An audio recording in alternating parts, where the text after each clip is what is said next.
Bonjour Joe Washington Ebina. Bonjour. Qu'est-ce que vous avez ressenti en voyant l'opposant gabonais Guidzo Bandama quitter le territoire congolais avec l'équivalent de 2 millions d'euros en petite coupure? J'ai pensé à une population qui souffrait. J'ai pensé à une réalité congolaise qui est désastreuse. C'est incroyable de concevoir que les autorités congolaises au quotidien nous parlent d'une crise financière. Ils nous disent entreprendre des accords avec la Banque mondiale et autres pour chercher des fonds. Il n'y a même pas d'ambulance dans les villages. Il n'y a même pas de centre de dialyse qui coûte à peine 150 à 200 millions. Et on voit un individu qui sort comme ça sans explication. Pour nous, c'est un scandale.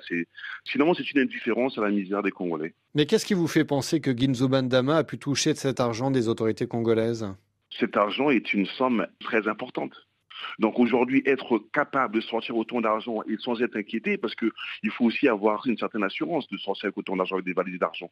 Donc c'est justement le transfert d'argent qui pose problème. Dans le fond, nous sommes sûrs que les banques congolaises font ce genre de transactions sûrement régulièrement et pratiquement tous les jours. Mais cette manière de sortir de l'argent avec des valises d'argent sur des routes comme ça, avec quelle sécurité, avec quelle assurance, cela pose problème. Guidzo Bandama a été entendu par le procureur de Franceville au Gabon. Il est notamment accusé d'intelligence avec une puissance étrangère. Est-ce que du coup, selon vous, il y a des choses qui doivent être clarifiées côté congolais? Obligatoire, cet argent vient du Congo. Cela fait déjà 4 jours, mais le gouvernement congolais n'a pas donné d'explication. Nous demandons qu'il y ait une explication du gouvernement, parce qu'il faut expliquer à ces pauvres Congolais, à ces retraités qui ne touchent pas leur pension, pourquoi il y a autant d'argent qui circule, et pendant qu'eux n'arrivent pas à vivre correctement. C'est un scandale pour nous. Et nous demandons qu'il y ait une explication judiciaire à ce sujet. Je crois que les Congolais, qui sont d'abord les premiers concernés, doivent savoir d'où vient cet argent. Au niveau du Gabon, ils ont leur travail à faire. Cela ne nous importe très peu parce que la vérité doit venir de l'origine de l'argent. D'où vient cet argent? Si ça sort du trésor public congolais, nous devons savoir. Guidzo Bandama, lui, dit qu'il s'agit d'argent qu'il aurait gagné pendant l'époque où il était aux affaires au Gabon. La manière de transférer cet argent est une manière qui n'est pas crédible, qui est floue.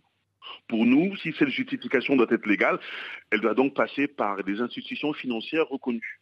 À ce moment-là, il n'y a aucun problème. Mais conduire de l'argent de la sorte, transporter de l'argent sur les routes des deux pays de la sorte, pour nous, cela montre justement qu'il y a un problème. Nous voulons que Brazzaville, que les autorités de Brazzaville nous expliquent pourquoi et comment. Il faut donner des explications à notre peuple qui souffre au quotidien. Vous savez, au Congo-Brazzaville, il y a beaucoup de gens qui n'arrivent pas à obtenir des passeports.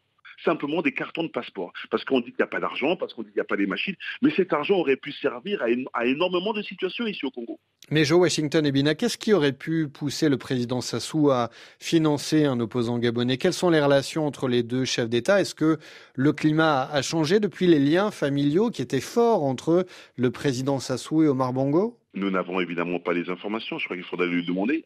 Les relations internes entre les deux présidents ou entre la famille présidentielle et tout le reste, ce sont des relations malheureusement qui ne nous concernent pas à l'heure actuelle. Est-ce que dans cette affaire, la surprise de certains n'est tout de même pas hypocrite? Est-ce que la circulation des valises pour financer les oppositions des pays voisins n'est pas une vieille histoire dans la région? Oui, les populations ne sont pas dupes.